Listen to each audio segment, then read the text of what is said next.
عليه وبركاته. الحمد لله رب العالمين وبه نستعين ولا عدوان إلا على الظالمين والصلاة والسلام على رسولنا محمد وعلى آله وصحبه أجمعين. رب اشرح لي صدري ويسر لي أمري واحلل عقدة من لساني يفقهوا قولي. اللهم افتح علينا حكمتك وانشر علينا من خزائن رحمتك يا أرحم الراحمين. ربنا افتح بيننا وبين قومنا بالحق وأنت خير الفاتحين وأنت خير الراحمين. لا حول ولا قوة إلا بالله العلي العظيم. Terima kasih kepada pihak Surau Mukhlisin, Jawatan Kuasa, tuan-tuan, ayah-ayah, ibu-ibu yang dirahmati Allah Subhanahu Wa Taala. Alhamdulillah malam ni kita berjuanglah Ustaz kira. Saya kira berjuang lagi insya-Allah untuk menuju memang fasa akhir betul-betul. Akhir dan menuju kepada benar-benar akhir, mudah-mudahan. Jadi apa khabar tuan-tuan? Iman tuan-tuan, amal ibadat tuan-tuan, kita semua macam mana? Insya-Allah, mudah-mudahan. Izinkan saya lah berbicara sikit sebagaimana tajuk yang dinyatakan tadi, berjayakah kita mencapai ataupun memperolehi kejayaan takwa daripada Ramadan kita yang kita jalani pada kali ini. Alhamdulillah. Tuan-tuan, ayah-ayah, ibu-ibu yang dirahmati Allah Subhanahu Wa Taala. Bila kita sebut tentang kejayaan ni, saya rasa satu benda yang tidak asing daripada kita lah. Saya percaya dan saya yakin. Sebab Alhamdulillah kita semua ada anak-anak, kita ada cucu, dan kita sendiri pun barangkali sudah menjalani fasa kehidupan dan melekat kuat erti kata kejayaan itu, kalimah jaya itu, kejayaan itu ataupun kemenangan itu di dalam hidup kita. Jadi bila kita cakap tentang kejayaan ini, sudah tentu kita akan melihat, merujuk kepada beberapa tanda insya-Allah. Dia senang je tuan-tuan, ayah-ayah, ibu-ibu, maafkan saya. Kita lihat anak kita yang ambil SPM barangkali, anak kita yang belajar di universiti, di college ke barangkali, kita boleh tengok daripada awal dia macam mana. Kan, kalau anak kita ni barangkali daripada awal tu main dia lebih, barangkali kan, SPM tak lama dah, contoh kan, saat dia nak menduduki peperiksaan pun tak lama dah, main dan terus bermain. Itu tanda-tanda yang tak apa nak bagus lah. Kita sebagai ayah, sebagai ibu, kita mula melahirkan rasa bimbang. Sebab apa? Kita melihat masa depan dia. Ramadan, kita tidak melihat masa depan sesiapa. Sebab masing-masing mempunyai masa depan. Apa yang kita bicarakan ataupun apa yang saya ingin kongsikan ini untuk kita merenung tentang masa depan kita sendiri. Di samping kita nak bawa juga kesedaran ini, tanggungjawab ini kepada ahli keluarga kita lah insya-Allah. Menyentuh tentang kejayaan yang dikaitkan dengan takwa, saya ingin memetik daripada satu hadis Nabi sallallahu alaihi wasallam yang diriwayatkan daripada Sayyidina Abu Hurairah radhiyallahu anhu, bahawa Rasulullah sallallahu alaihi wasallam bersabda, "Idza kana awwalu lailatin min syahri Ramadan, suffidatis syayatin wa maradatil jin wa ghulliqat abwabun nar, falam yuftah minha babun wa futtihat abwabul jannah, falam yughlaq minha babun wa yunadi munadin ya baghil khair aqbil wa ya baghil syarr aqsir walillahi utaqa minan nar wa dhalika kullu lailah." Apa yang hadis Nabi ini ceritakan kepada kita, mungkin tuan-tuan dah makruf tentang hadis ini. Ustaz, para asatizah berbicara, penceramah bicara tentangnya. Cuma kita nak mengambil tanda-tanda ataupun sedikit petunjuk daripada hadis ini bagi kita menilai ibadah puasa kita pada kali ini, sebelum kita nak menilai pada orang lain. Sebab masing-masing kita nak bawa bertemu dengan Allah ni. Wa tazawwadu fa inna khairaz zadi taqwa. Sebaik-baik bekalan yang kita akan bawa bertemu dengan Allah itu apa dia? Taqwa. Jadi kita nak nilai diri kita dulu. Apa yang hadis ini jelaskan kepada kita, antara maksudnya, apabila datang awal malam dari bulan Ramadan, dibelenggu syaitan-syaitan dan jin yang ganas. ditutup pintu-pintu neraka sehingga tidak dibuka satu pun pintu daripadanya, dan dibukakan pintu-pintu syurga sehingga tidak ditutup satu pintu pun daripadanya. Lalu penyeru menyeru, wahai orang yang inginkan kebaikan, lakukanlah. Wahai orang yang inginkan kejahatan, kurangkanlah. Di sisi Allah, ramai orang yang dibebaskan daripada neraka, dan begitulah terjadi pada setiap malam Ramadan. Hadis ni kita baca awal Ramadan lah sepatutnya. Tapi di sampai penghujung pun, pada pendapat saya, masih relevan untuk kita melihat, kita audit balik bagaimana amalan ibadat puasa kita pada kali ini. Kalau kita nak merujuk kepada hadis ini, kita nak melihat yang pertama, antara tanda orang yang berjaya, antara tanda orang yang memperolehi takwa. Takwa ni apa tuan-tuan? Orang Melayu kita kata senang, takwa ni takutlah, takutkan Allah, kan? Kalau tak silap saya, di dalam syarah ataupun di dalam penafsiran Ibn Kathir menyebutkan takwa ini iaitu perbuatan taat kita, perbuatan kita menjauhi perkara mungkar, perkara maksiat yang kita lakukan semata-mata kerana Allah, yang kita harapkan itu adalah daripada keredaan Allah Subhanahu wa taala.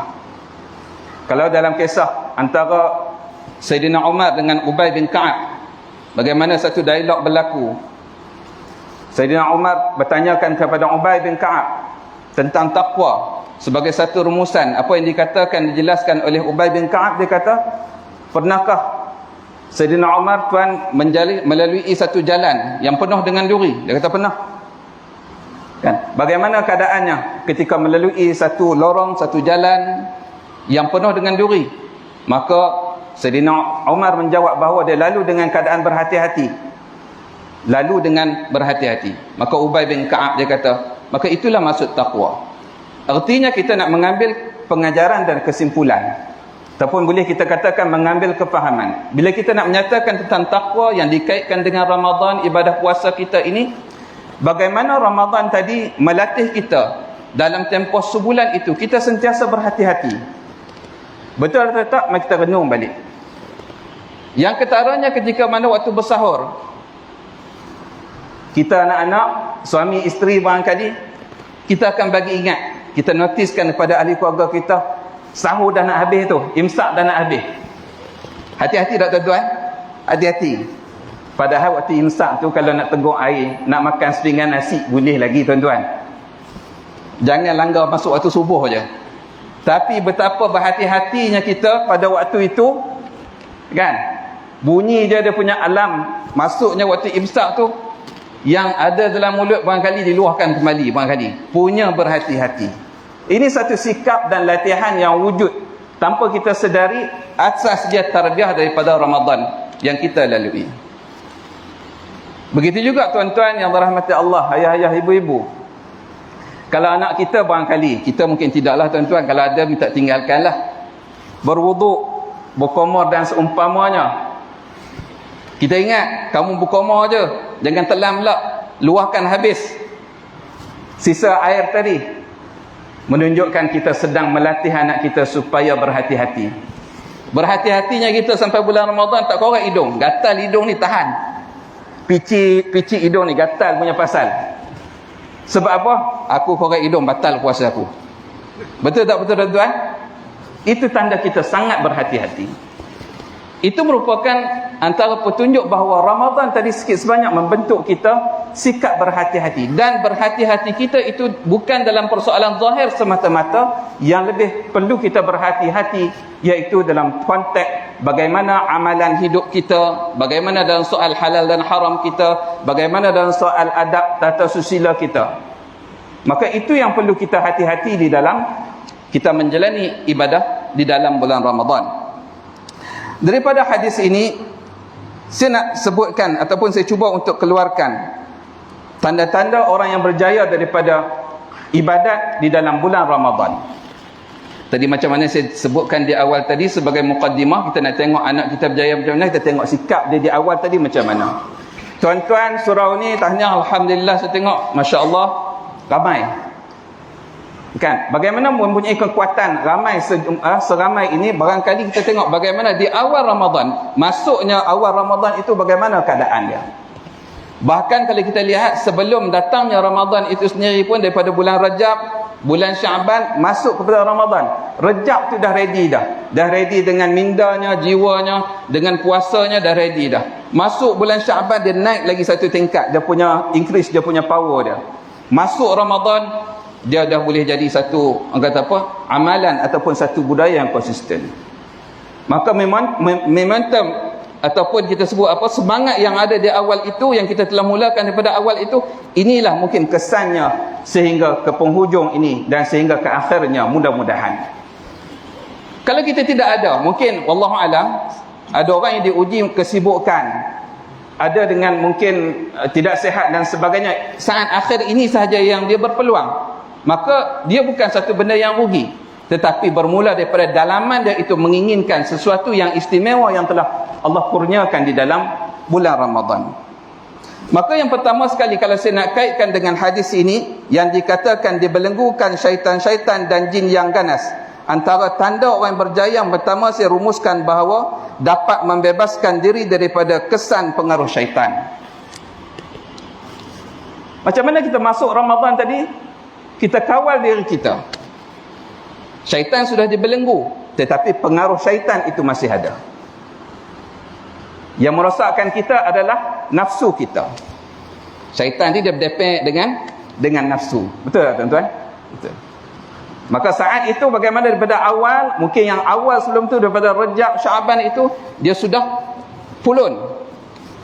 Sehingga saat ini bagaimana dia dapat membebaskan diri daripada belenggu syaitan, maka itu boleh jadi sebagai salah satu daripada tanda-tanda kejayaan bagi orang yang sudah menempuhi jalan Ramadan pada kali ini. Yang kedua tuan-tuan, ditutup pintu-pintu neraka sehingga tidak dibuka satu pintu pun daripadanya. Boleh saya rumuskan di sini bahawa lenyap keinginan terhadap unsur-unsur yang boleh membawa kita kepada neraka. Dunia sebagai satu tempat medan penuh penipuan. Neraka tadi itu dihiasi keliling dengan suatu benda yang indah, menyebabkan kita tertarik. Jadi kalau kita dengan rahmat Allah, dengan keberkatan Ramadan ini kita sedar, maka kita tahu bahawa tarikan neraka tadi itu kita dapat lenyapkan daripada jiwa kita. Kita tak ingin nak ke neraka. Benda-benda yang menarik perhatian kita, kita hati-hati dulu. Dengar lagu, sonok tak? Sonok. Tapi kita berhati-hati dah. Sebab apa? Kita tahu silap-silap kita dengan muzik itu membawa, menghumbankan diri kita masuk ke neraka Allah. Wal'iyadzabillah. Maka ketika ini kita sudah ada filter. Kita sudah maksudnya berjaya mengurangkan, kalau sekalipun tidak melenyapkan, barangkali kita dapat mengurangkan pembawaan kita yang boleh menjerumuskan kita kepada neraka Allah Subhanahu wa taala. Yang ketiga tuan-tuan yang rahmati Allah Subhanahu wa taala, dibuka pintu-pintu syurga sehingga tidak ditutup satu pintu neraka, satu pintu pun daripadanya. Saya nak rumuskan yang ketiga ini daripada hadis Nabi ini, boleh kita katakan di sini bahawa bila sebut tentang syurga ini, setiap orang beriman daripada kita mendambakan dan menginginkan, kita rindu. Sebab nikmat yang tidak boleh dibayangkan syurga tadi. Kita nak ke syurga, apa kita akan buat? Kalau kita lihat dalam satu riwayat, ada yang katakan sebagai satu riwayat yang dhaif, awwaluhu rahmah wa awsatuhu maghfirah wa akhiruhu itqun minan nar. Di situ pun boleh kita ambil kira sebagai petunjuk ataupun tanda-tanda untuk kita nak mengukur, boleh tak kita ni boleh capai tak kejayaan? Adakah kita berada atas landasan sebagaimana yang diriwayatkan tadi?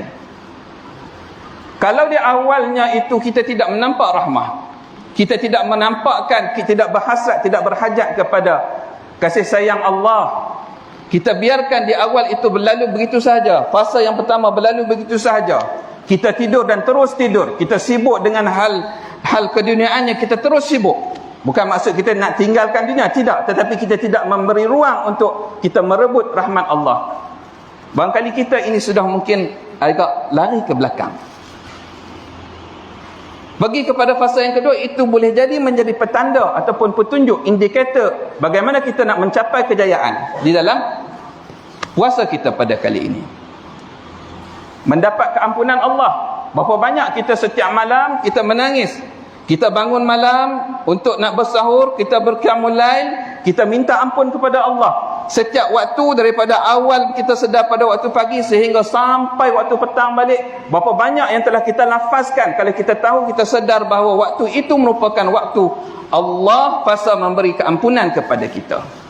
Ataupun kita masih leka, kita masih hanyut lagi. Kalau amalan meminta ampun itu menjadi satu budaya dan juga rutin kita, insya-Allah mudah-mudahan kita berada di atas landasan dan kita dibawa, dipimpin untuk mencapai kejayaan di dalam puasa pada kali ini, mudah-mudahan. Begitu juga yang ketiga. Kalau fasa yang ketiga, 10 yang terakhir ini, yang kita sedang hadapi ini, yang dinamakan Itqun minan nar, pembebasan api neraka. Kalau kita masih lagi kita berkira-kira untuk nak membebaskan diri kita daripada api neraka, qiyamul lailnya pun kita malas, nak doanya pun kita malas, nak sedekahnya pun kita malas. Apa sahaja yang boleh membawa kita kepada syurga Allah, apa sahaja yang boleh menjauhkan kita daripada neraka Allah, kita mengambil sambil lewa lagi. Sebagai contohnya, auratnya masih tidak tutup, kata-kata nistanya, ghibahnya dan sebagainya belum ditinggalkan, belum lagi kita hapuskan, sebagai contohnya. Kita perlu rasa bimbang, takut-takut pembebasan itu tidak sampai kepada kita. Ini merupakan petunjuk-petunjuk. Kalau kita berada pada 3 petunjuk ini, marilah kita sama-sama kita bersyukur, memanjatkan kesyukuran kepada Allah. Mudah-mudahan dengan limpahan rahmat Allah diteruskan lagi antara tanda kejayaan orang yang berpuasa itu, sesudah akhirnya puasa tadi, amalan yang dilakukan sepanjang Ramadan itu dia terus lagi dalam bentuk amalan-amalan yang istiqamah, walaupun sedikit tetapi berterusan. Jadi kita nak jalani selama tempoh 11 bulan yang lain. Antaranya lagi daripada tanda-tanda yang boleh kita rumuskan sebagai tanda orang berjaya di dalam Ramadan, iaitu istiqamah ataupun berterusan berbuat kebaikan dan amal taat. Sebagaimana seruan, ada satu seruan tadi, wahai orang yang inginkan kebaikan, lakukanlah.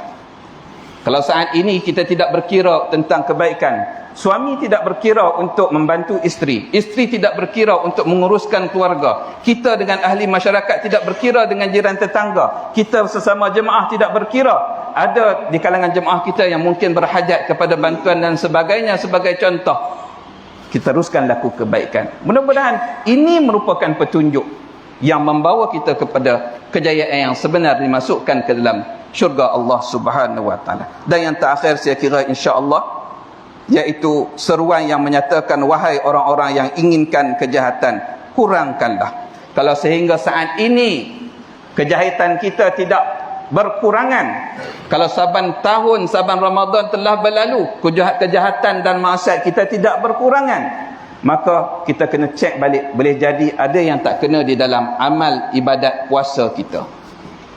Kita takut kita keluar Ramadan nanti kita tidak mendapat satu keampunan, tidak dapat kejayaan yang sebenar yang dikehendaki oleh Allah Subhanahu wa taala.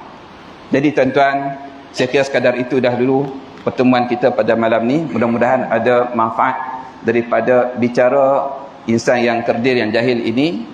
Yang baik itu ambillah untuk kita amalkan, dan kita renung-renung yang kurang ataupun yang ada tercalar itu kembalikan ada kesilapan yang ada pada diri saya.